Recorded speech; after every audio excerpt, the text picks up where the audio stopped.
The incarnation of God, beloved, is indeed empowering when you have it, when you internalize it, when God is not only a seed of light within you or a profile of Ishvara, but in actuality a God that is expanded because you have pursued the God consciousness.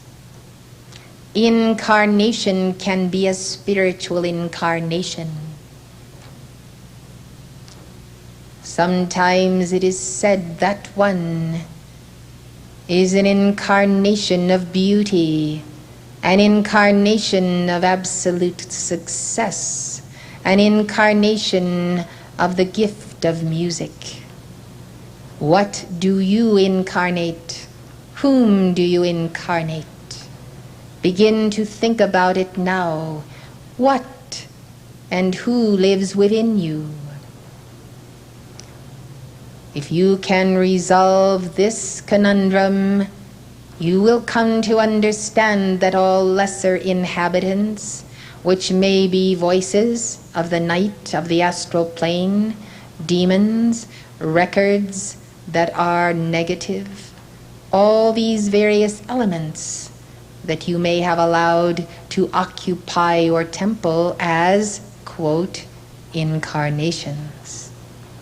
So the goal is to call to the I Am Presence and the Holy Christ Self, as the messenger has taught you, to occupy the four lower bodies, to occupy the quadrants.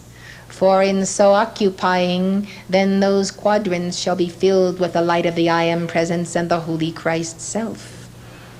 Occupy till I come, saith the Lord.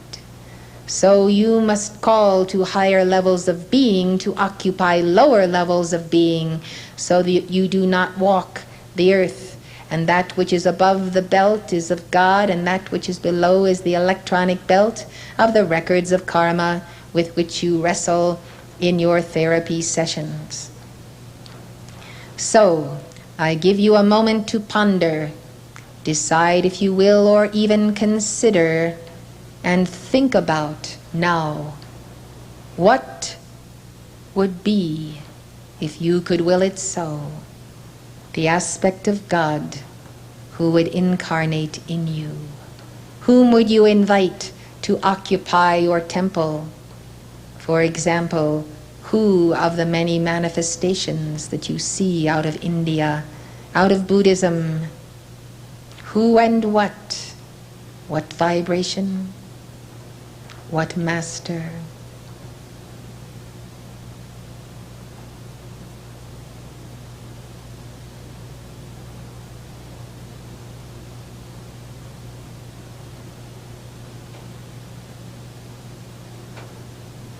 I dare say you will ponder this for many days, to be thoughtful, to consider. But I would make the point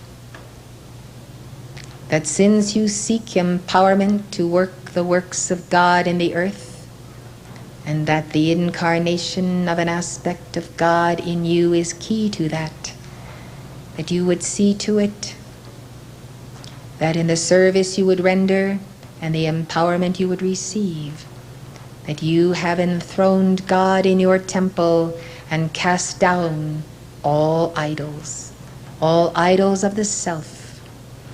And as that incarnation is adored by you in the path of devotion, so in that path of devotion,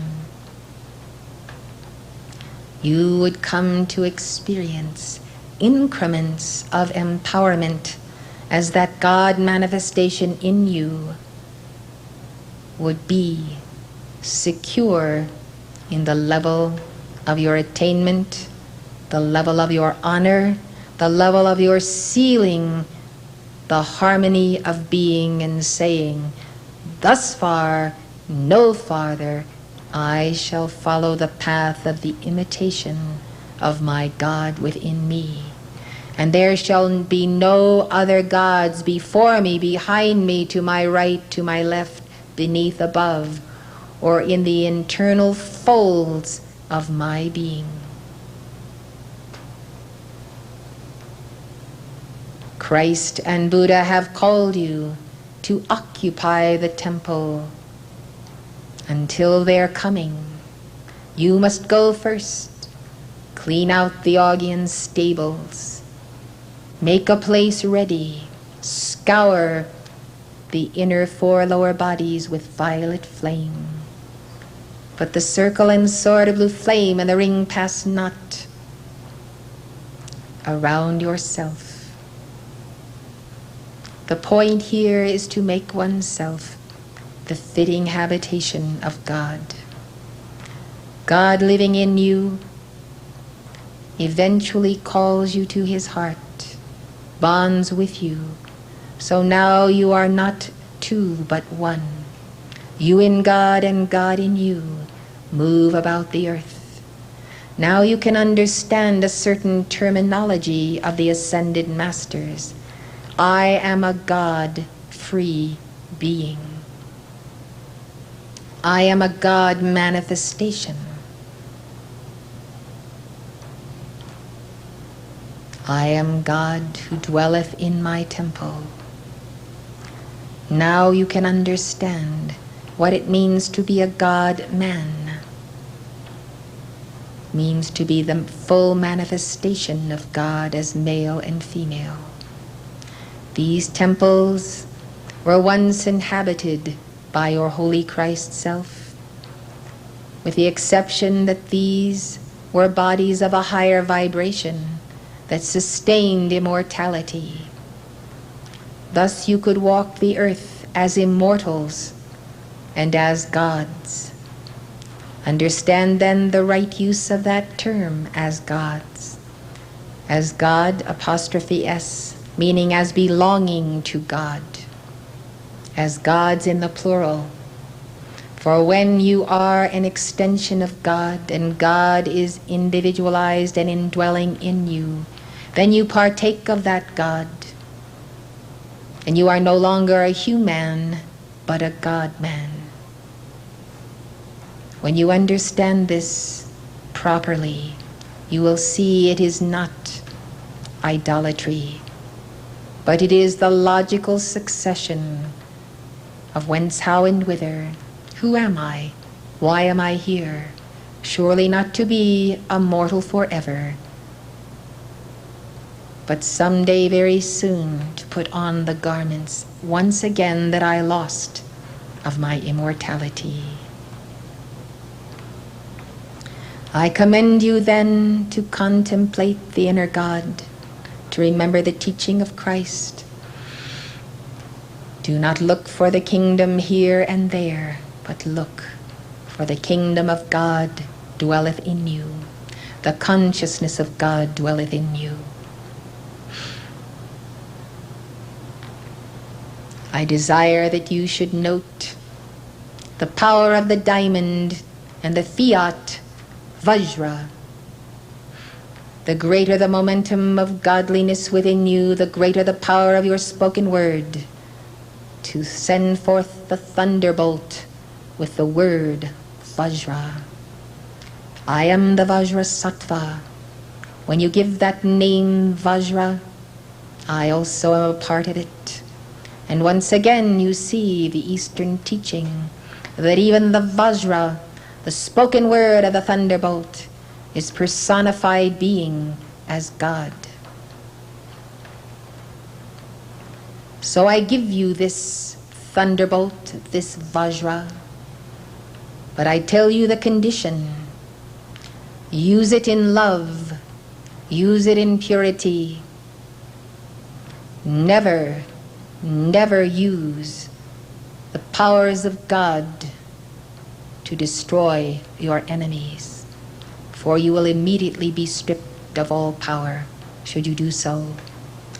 Never use the name of God or a fiat or a mantra when you are not in harmony, not centered in love and wisdom and the will of God.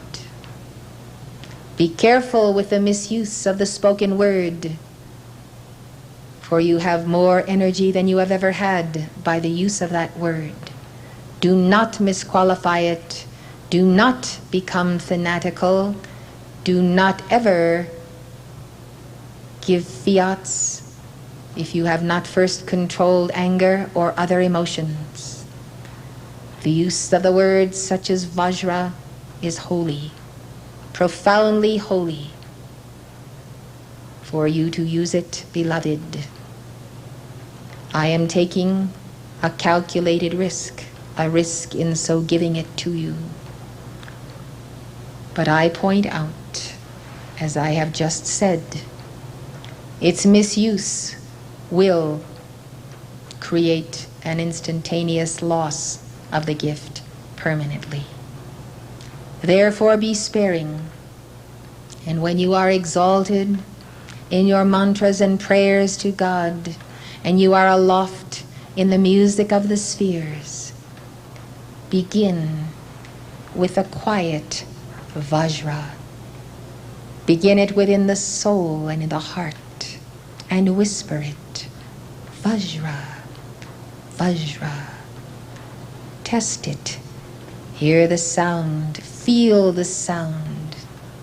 Use it gently until you know, when you know you are out of control or in control, and therefore able to use it. Since people become upset very quickly and often for no good reason, and emotions run high, I recommend that you use standard decrees to deal with those energies, and save your Vajra for those moments of bliss in God, whispering, then softly, then more strongly, but never really shouting. I tell you this, beloved, because the diamond of this thunderbolt is able to shatter centuries of layers of karma that must be broken up as you would break up hard substance. Earth needs a shake-up. It also needs a shake-down. Know then that we come to accelerate this planetary change on behalf of all who have spoken today and at this conference. May you see the plausibility of God dwelling in you and honor that presence by correct speech, right mindfulness, and the eightfold path of the Buddha and the Christ. I am VAJRASATTVA. I am in the earth, and I tarry as others do for the hour of the victory of the sons and daughters of God. And so I say to you, sons and daughters of God, claim your victory in this hour and stand upon it in the name of VAJRASATTVA.